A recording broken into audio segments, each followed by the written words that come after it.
Salut à tous. Alors comme j'ai dit, donc le but c'est pas d'offenser en tout cas qui que ce soit Bertrand ou d'autres personnes.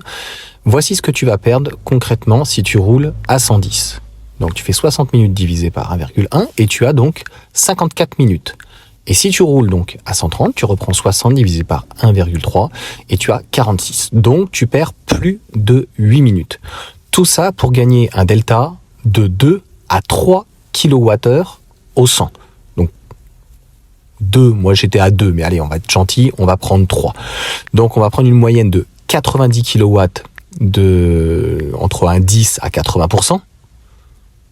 Donc, tu le divises, ça te fait 0 machin, tu multiplies donc par 3, et ça te fait finalement 2 minutes.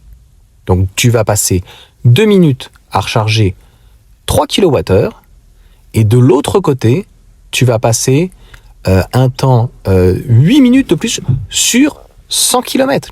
Donc imagine si tu fais 250 km avec ta charge et que tu arrives à 10% et que tu étais parti à 100%, eh ben, tu vas perdre pratiquement 20 minutes.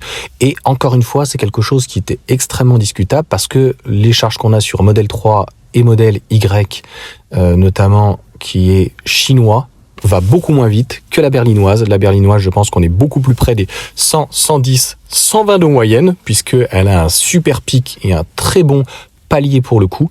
Donc, ce ne sont que des maths. Et pourquoi, concrètement, il ne faut pas...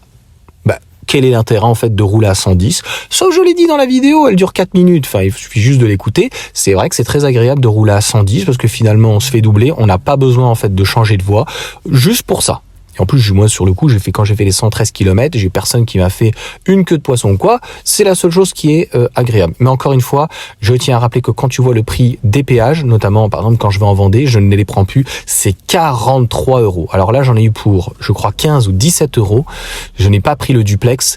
43 €, quand on est à l'électrique, on l'a déjà dit, on se pose les bonnes questions et on évite le maximum l'autoroute. Je l'ai dit d'ailleurs pourquoi, donc j'avais pris donc l'autoroute pour des raisons clairement de santé, mais où vraiment quand t'as pas le choix parce que tu fais un très long trajet et c'est impossible, un Paris-Saint-Raphaël, tu vois, je l'ai fait une fois, notamment avec le modèle Y quand on l'a récupéré.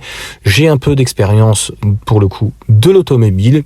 J'ai une expérience donc sur les mathématiques et donc le fait de rouler encore une fois à 110, à moins d'être, c'est ce que l'État peut-être voudrait.